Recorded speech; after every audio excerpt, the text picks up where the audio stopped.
Praise lord అమ్మా. Good morning. ప్రభువైన యేసుక్రీస్తు నామములో ఈ ఉదయకాలపు శుభవందనాలు మీ అందరికీ తెలియచెప్తున్నాను. అమ్మ, అందరూ బాగున్నారా? ఎలా ఉన్నారు? దేవునికి స్తోత్రం. మేము కూడా బాగున్నాం. దేవుని కృపను బట్టి, ఆయన ఇచ్చినటువంటి ఆరోగ్యాన్ని బట్టి, ఆయన ఇచ్చిన ఆయుష్ని బట్టి దేవునికే స్తోత్రం. నిజంగా మన దేవుడే ఈరోజు మనలను ఆరోగ్యముతోను, ఆయుష్తోను, ఆయన కృపతోను, ఆయన ఇచ్చే మాటతో మనం బ్రతుకుతున్నాము. అందుకనే ఈ ఉదయకాలం మనందరం లేచాము, స్తుతించాము, ఆరాధించాము, ప్రార్థించాము. ప్రభు మనకి తోడుగా ఉన్నాడు. ఆమేన్. ఈరోజు దేవుని వాగ్దానం కొరకు ఎదురు చూస్తున్న మీ అందరి జీవితంలో ప్రభు మాట్లాడుతున్నటువంటి వాగ్దానం ఏంటి అంటే 126వ దావీదు కీర్తన 4వ వచనాన్ని 5వ వచనాన్ని చదువుతున్నాను. కన్నీళ్లు విడుచుచు విత్తువాడు సంతోష గానముతో పంట కోసెదరు. పిడికెడు విత్తనములు చేత పట్టుకుని ఏడ్చుచూ పోవు విత్తువాడు సంతోష గానము చేయిచు పనులు మూసుకుని వచ్చును. దేవుడు చక్కటి వాగ్దానం ఈరోజు చెప్తున్నాడు. ఏంటంట?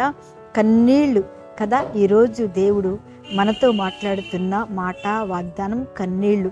అబ్బా, ఈ కన్నీళ్ల గురించి అసలు ఎవరు మాట్లాడతారండి? ఎవ్వరు మాట్లాడరు కదా. ఏ దేవుడి దగ్గరికి వెళ్ళినా, ఎవరి దగ్గరికి వెళ్ళినా వాళ్ళ ఆశీర్వాదం నాకు దేవుడు ఇట్ట చేశాడు, అట్ట చేశాడు. ప్రయోజనము లేని వారి దగ్గరికి వెళ్ళి ఏడవటం చాలా నిష్ప్రయోజనం. కానీ ప్రయోజనము కలిగిన ఆ కన్నీళ్లను ఆశీర్వాదంగా మార్చగలిగిన శక్తివంతుడైన ఆ పరిశుద్ధాత్మ దేవుని దగ్గరికి మనం వెళ్ళి నిజంగా ఆత్మతో సత్యముతో ఆరాధిస్తూ మన హృదయపూర్వకమైన కన్నీరు విడిచుచ్చు. నిజమే, ఎంతో మంది జీవితాల్లో దేవుని బిడ్డలారా కన్నీరు విడుస్తున్నాం కదా. ఆమేన్.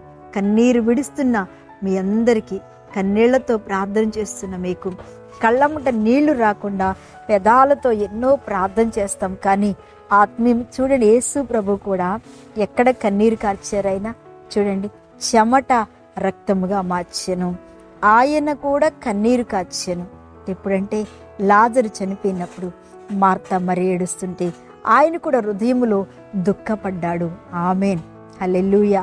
దేవుని బిడ్డలారా, ఆ యొక్క గెస్సెమనే వనంలోకి వెళ్ళి వేదనతో, ఏంటంట బాధతో, కన్నీరు గురించి అక్కడ రాయలేదు. కానీ ఆయన ప్రార్థన చేస్తున్నప్పుడు చెమట రక్తముగా కదా.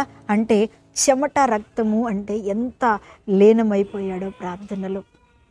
బాధను జ్ఞాపకం చేసుకుంటూ, విజ్ఞాపనను జ్ఞాపకం చేసుకుంటూ, ఆ వేదన జ్ఞాపకం. నిజమే, ఆ వేదన అనుభవించిన వారికే తెలుస్తుంది.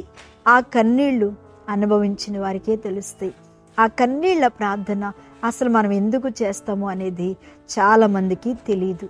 కానీ కన్నీళ్ల ప్రార్థన, ఇర్మియా చూడండి, నశించిపోతున్న వారి కోసమంట తల్ల మునకలయ్యేంత వరకు కన్నీరు కాచి ప్రార్థన చేశాడట. అప్పుడే దేవుడు దిగివచ్చి ఆయనతో మాట్లాడారు.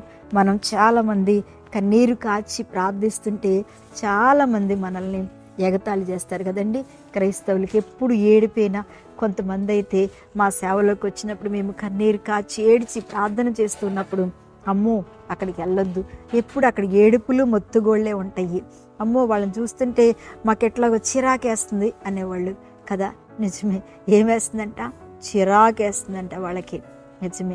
ఎందుకంటే కన్నీళ్ళ అనుభవం వారికి తెలియదు, కన్నీటి ప్రార్థన వారికి తెలియదు, కన్నీళ్లలో ఉన్న ఆశీర్వాదం వారికి తెలియదు, కన్నీళ్లలో ఉన్నటువంటి విత్తనాలు ఏ రీతిగా విత్తబడతాయో వారికి తెలియదు. నీళ్ళల్లో ఉన్న విత్తనాలు ఎంత బాగా పైకి వస్తాయో, కన్నీళ్లలో ఉన్న అనుభవాలు, కన్నీళ్లలో ఉన్న కష్టాలు, కన్నీటిలో ఉన్నటువంటి సమస్త పరిస్థితులు ఎట్లుంటాయంటే సంతోషగానం అనే పంటను కోసేటట్టుగా ఉంటాయి. ఆమెన్. కన్నీరు అనేది ఒక వరమమ్మ, అది అందరికీ రాదు.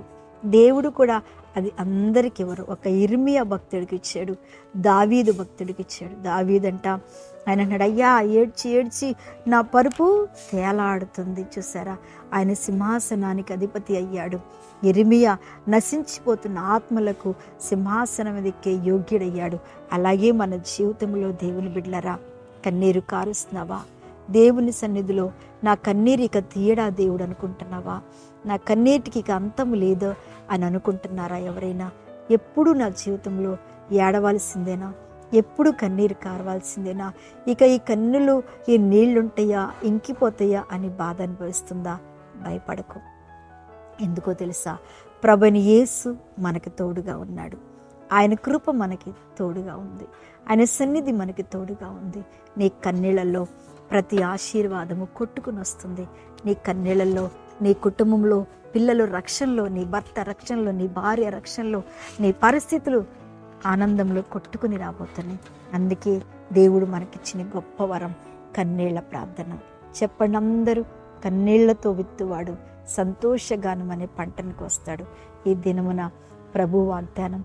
అలాగే పిడికెడు విత్తనములు చేత పట్టుకుని ఏడ్చుచూ పోవాడు ఆనందగానంతో తిరిగి వస్తాడు.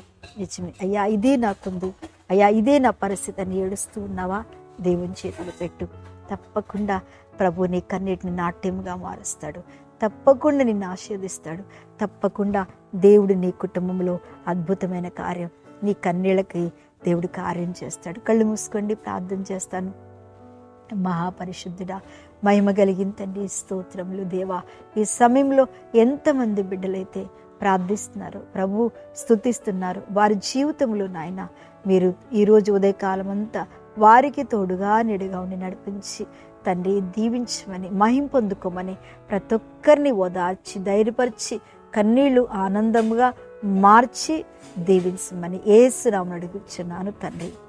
ఆమేన్. ప్రైజ్ లార్డ్ అమ్మ. దేవుడు మిమ్మల్ని దీవించును గాక.